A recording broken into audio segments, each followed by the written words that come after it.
नमस्कार, आज तक 24 न्यूज में आपका स्वागत है। आपके साथ मैं हूं आरती गहलोत। आइए बढ़ते हैं खबरों की ओर। दिल्ली मुख्यमंत्रियों के साथ पीएम की वर्चुअल बैठक। कोरोना का बढ़ता कहर, पीएम सीएम का मंथन। कोरोना जैसी बीमारी को लेकर मुख्यमंत्री के साथ बैठक की गई है। कोरोना को लेकर हमें लोगों को जागरूक करना है। दवाई भी और कड़ाई भी दोनों का पालन जरूरी है। वैक्सीन लगवाने के बाद भी लापरवाही न बरते। समाज के प्रभावित लोग अभियान में आगे आए हैं। वहीं कोरोना को लेकर जागरूक बेहद जरूरी है। वैक्सीन के बाद भी नियमों का पालन करना जरूरी है। 11 अप्रैल से 14 अप्रैल तक पूरे देश में टीका उत्सव मनाया जाएगा। युवा लोग आगे आए और लोगों को टीका लगवाए।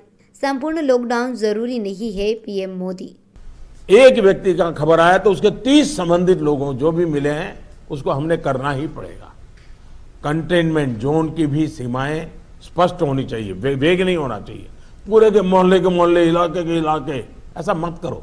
अगर 2 फ्लैट हैं, एक इमारत में 6 मंजिला है, तो फिर उतनों को ही करो।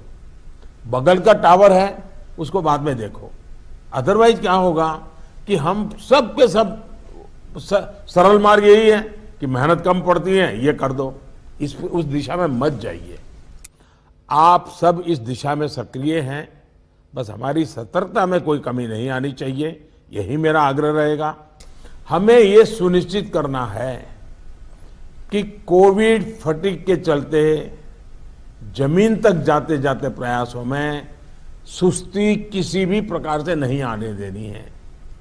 कई राज्यों में कॉन्टैक्ट ट्रेसिंग को पीरियोडिकली क्रॉस चेक करने के लिए भी टीम्स बनाकर काम किया है।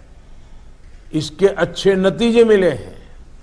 हम सबको ये भी अनुभव है कि जहां कंटेनमेंट जोन में हेल्थ मिनिस्ट्री की एसओपीज का, और मैं मानता हूं ये एसओपी बड़े अनुभव से तैयार हुई है और समय समय पर उसको अपग्रेड किया गया है, उस एसओपी का प्रभावी पालन हो रहा है, वहां बहुत अच्छी सफलता मिल रही है।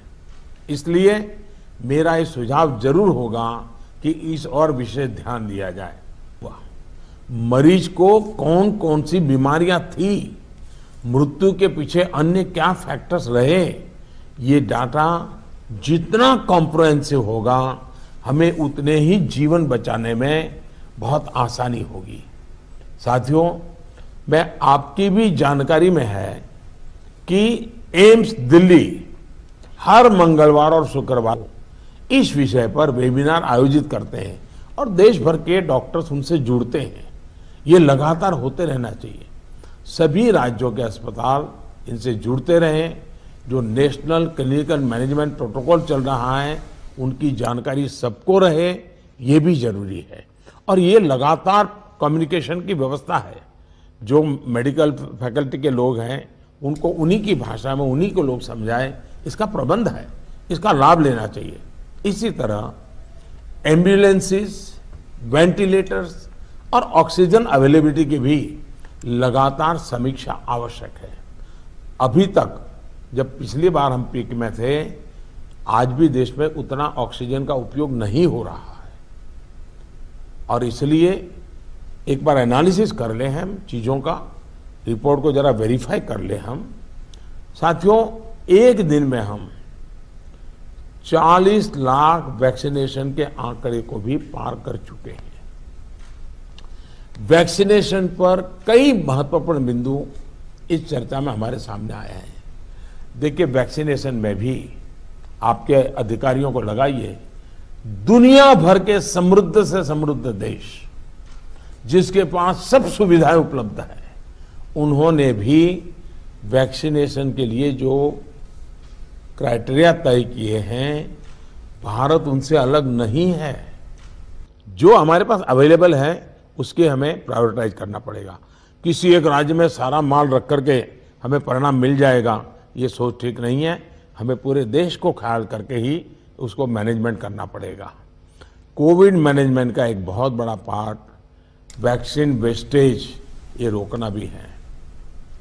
साथियों, वैक्सीन को लेकर राज्य सरकारों की सलाह, सुझाव और सहमति ने से ही देशव्यापी रणनीति बनी है। दिल्ली से हितेश कुमार जोशी की रिपोर्ट। फिलहाल खबरों में इतना ही। आगे की और खबरों को जानने के लिए आप देखते रहे आज तक 24 न्यूज।